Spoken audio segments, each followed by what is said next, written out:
പ്രിയമുള്ളവരെ, ഒരു പുതിയ വീഡിയോയിലേക്ക് എല്ലാവർക്കും സ്വാഗതം. ലോക്സഭാ ഇലക്ഷൻ 2024 പ്രഖ്യാപിച്ചു കഴിഞ്ഞിരിക്കുകയാണ്. 2024 ലോക്സഭാ തിരഞ്ഞെടുപ്പുമായി ബന്ധപ്പെട്ട് തിരഞ്ഞെടുപ്പ് ജോലികൾക്കായി നിയോഗിക്കപ്പെടുന്ന ഉദ്യോഗസ്ഥരുടെ നിയമന പ്രക്രിയ സുഗമമാക്കുന്നതിനായി തിരഞ്ഞെടുപ്പ് കമ്മീഷൻ ഓർഡർ സോഫ്റ്റ്വെയർ സജ്ജീകരിച്ചിട്ടുള്ളതാണ്. രണ്ടാം ഘട്ടമായാണ് കേരളത്തിലെ പോളിംഗ് നടക്കുക.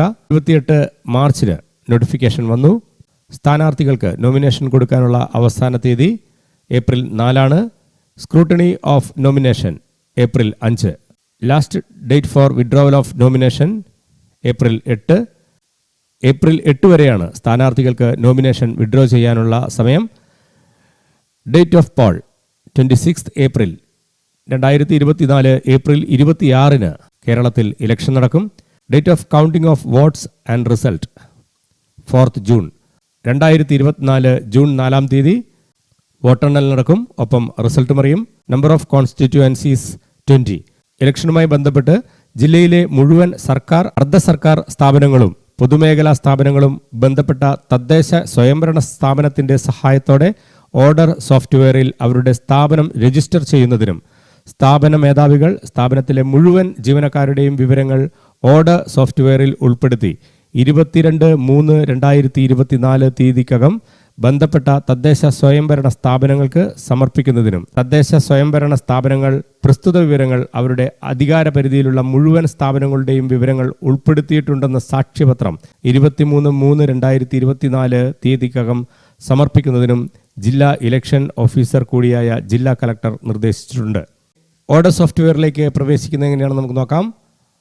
Link https:/www.hss.report.com/2024/03/order software elections.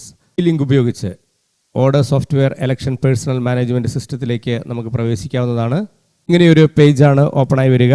ഇവിടെ general election order software election personal management system എന്ന് കാണാം.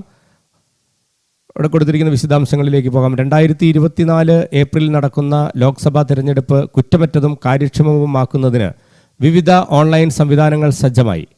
പോളിംഗ് ഉദ്യോഗസ്ഥരെ സംബന്ധിച്ച വിവരങ്ങൾ കൈകാര്യം ചെയ്യാനായി നാഷണൽ ഇൻഫോർമാറ്റിക്സ് സെൻറ്റർ തയ്യാറാക്കിയ പോർട്ടലാണ് ഓർഡർ.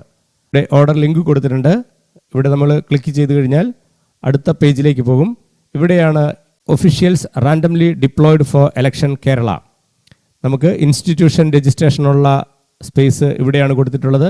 അതുപോലെ തന്നെ employee corner, employee can login and know about duties assigned. The posting order can also be downloaded from the portal. ഈ പോർട്ടലിൽ ലോഗിൻ ചെയ്തുകൊണ്ട് എംപ്ലോയീസിന് എവിടെയാണ് പോസ്റ്റിംഗ് ഓർഡർ കിട്ടിയിരിക്കുന്നത് അതുപോലെ തന്നെ പോസ്റ്റിംഗ് ഓർഡർ ഡൗൺലോഡ് ചെയ്യാനും സാധിക്കുന്നതാണ്.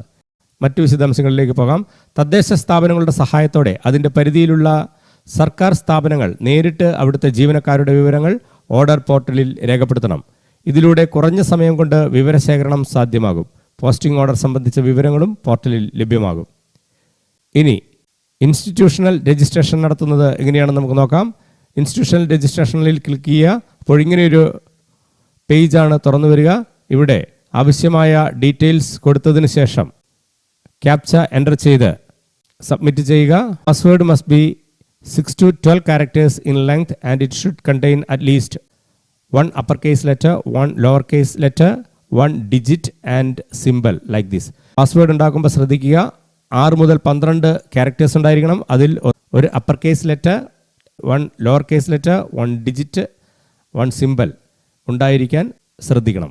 ഇതുമായി ബന്ധപ്പെട്ട് എംപ്ലോയിയുടെ രേഖകൾ മാനുവലായി കളക്ട് ചെയ്യുന്നതിനുള്ള PDF ഫോർമാറ്റ് സ്ഥാപനത്തെ സംബന്ധിച്ചിടത്തോളം ഇവിടെ ലഭിക്കുന്നതാണ്. ഇത് ഡൗൺലോഡ് ചെയ്ത് കഴിഞ്ഞാൽ ഇങ്ങനെയൊരു PDF ഫോർമാറ്റ് ലഭിക്കും. ഇതുവഴി എംപ്ലോയിയുടെ ഡാറ്റ കളക്ട് ചെയ്യാവുന്നതാണ്. ഇതിൽ ഫില്ല് ചെയ്യേണ്ട കാര്യങ്ങൾ എന്തൊക്കെയാണെന്ന് നമുക്ക് നോക്കാം. Data collection for easy data entry in order software at institution level. Employee name, age, gender, designation, basic pay, mobile number, residential LAC, legislative assembly constituency, നിലവിൽ താമസിക്കുന്ന അസംബ്ലി മണ്ഡലം ഏതാണെന്ന് എഴുതുക. ഇലക്ട്രൽ റോൾ LAC, വോട്ടർ പട്ടികയിൽ പേരുള്ളത് ഏത് assembly മണ്ഡലത്തിലാണോ ആ മണ്ഡലത്തിൻ്റെ പേരിവിടെ രേഖപ്പെടുത്തുക. Whether gazetted officer ആണെങ്കിൽ യെസ് അല്ലെങ്കിൽ നോ ടിക്ക് ചെയ്യുക. Differently abled status, differently abled ആണെങ്കിൽ SL ടിക്ക് ചെയ്യുക, അല്ലെങ്കിൽ നോ ടിക്ക് ചെയ്യുക. ലാംഗ്വേജ് അറിയാവുന്ന ഭാഷ ക്ലിക്ക് ചെയ്യുക. എക്സംഷൻ, ഇലക്ഷൻ ഡ്യൂട്ടിയിൽ നിന്നും എക്സംഷൻ വേണ്ടവർക്ക് ഈ ഭാഗത്ത് ഏതുമായി ബന്ധപ്പെട്ടാണോ എക്സംഷൻ വേണ്ടത് അത് ക്ലിക്ക് ചെയ്യാം. നോ എക്സംഷൻ ആണെങ്കിൽ, അതായത് എക്സംഷനുള്ള സാധ്യതകളില്ലെങ്കിൽ നോ എക്സംഷൻ ക്ലിക്ക് ചെയ്യുക. മറ്റ് എക്സംഷൻ കേസുകൾ ഹെഡ് ഓഫ് ഓഫീസിൻ്റെ ഹെഡ് ആയിരിക്കണം. നൺ ഓർ പ്രീസ്റ്റ്, സിസ്റ്റേഴ്സ് അല്ലെങ്കിൽ പുരോഹിതന്മാർ. ബെഡ് റിഡൻ, കിടപ്പ് രോഗികൾ. ഫീഡിംഗ് മദർ, മുലയൂട്ടുന്ന അമ്മമാർ. പ്രഗ്നൻസി അഡ്വാൻസ്ഡ് സ്റ്റേജ്, പ്രഗ്നൻസിയുടെ തുടക്കക്കാർക്ക്. ഹാർട്ട് പേഷ്യൻറ്റ്, ഹൃദയ സംബന്ധമായ രോഗമുള്ളവർക്ക്. ക്യാൻസർ പേഷ്യൻറ്റിന്. ലോങ് ലീവ് എടുത്തിട്ടുള്ളവർക്ക്. BLO സ്റ്റാഫ്, BLO ഡ്യൂട്ടി ഉള്ളവർക്ക്. ഇനി അതേഴ്സിന് മറ്റ് എന്തെങ്കിലും എക്സംഷൻ ആവശ്യമുള്ള കേസാണെങ്കിൽ ഇവിടെ രേഖപ്പെടുത്താവുന്നതാണ്. Voter ID, epic card number, voter ID card number ഇവിടെ രേഖപ്പെടുത്തണം.